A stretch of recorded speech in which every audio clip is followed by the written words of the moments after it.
Nick. I croak, nearly tumbling out of bed as I reach to my nightstand for my cell. It's 3 in the morning. I toss the massive tangled black hair over my left shoulder to get it out of my face while wiping sleep from my eyes. An attempt to make myself a little more presentable, though he can't even see me. Apparently, the mere sound of his ringtone turns me into a bumbling idiot. Told you I'll call you later. The syrupy drawl of his voice squashes what little annoyance I'm able to dredge up. He's my kryptonite. The worst part of this entire situation?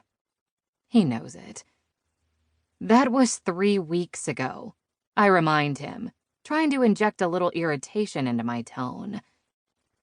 My pulse throbs in my throat. I can almost feel the warmth of his breath through the phone. Can practically taste the bourbon on his tongue.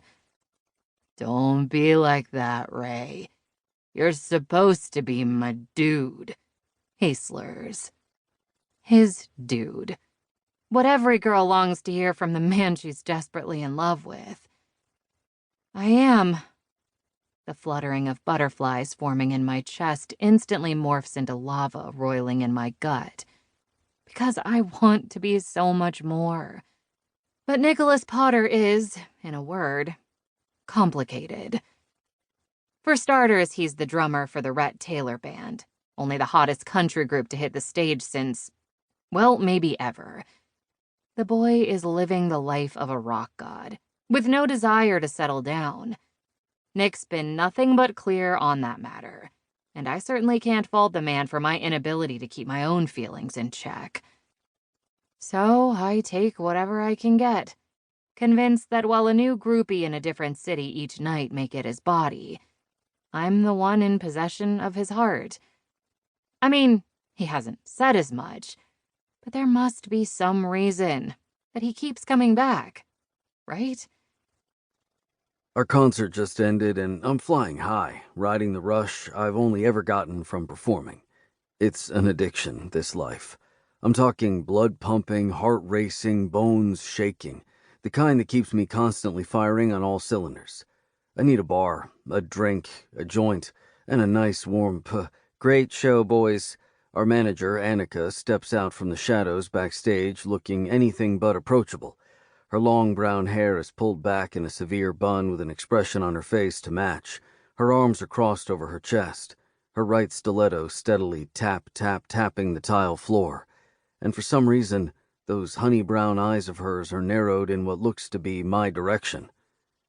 This can't be good. That girl has 2 moods, happiness and rainbows, and raging bitch.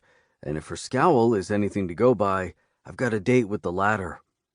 Aiden nudges me with an elbow to the ribs, muttering something about me being in trouble, and my chest fills with dread. No one can kill a buzz quicker than that tiny dictator. Hey, Annie, I greet with a playful smile. Who pissed in your Cheerios? Her ice-cold fingers curl around my forearm, her nails digging in so deep I'm certain she's about to break skin. Apparently that honor belongs to you, she grits between clenched teeth that are poorly veiled behind a half-assed smile. Come with me. Oh, Lyle and Aiden jeer as we head for my dressing room. I flip the 2 pricks off before locking eyes with Rhett and jerking my head toward the door in a silent order to follow. I don't know what the hell has Annika so riled up, but I'm not about to face her wrath alone. Message received. He and Corey fall in line behind us. The media are everywhere, shoving mics in our faces and rapid-firing questions. To their credit, we're usually more than happy to engage them after a show. That we're rushing off is going to have them all working triple time to be the one to discover the Rhett Taylor Band's latest drama. Nick. I croak, nearly tumbling out of bed as I reach to my nightstand for my cell. It's 3 in the morning. I toss the massive tangled black hair over my left shoulder to get it out of my face while wiping sleep from my eyes. An attempt to make myself a little more presentable, though he can't even see me. Apparently, the mere sound of his ringtone turns me into a bumbling idiot. Told you I'll call you later. The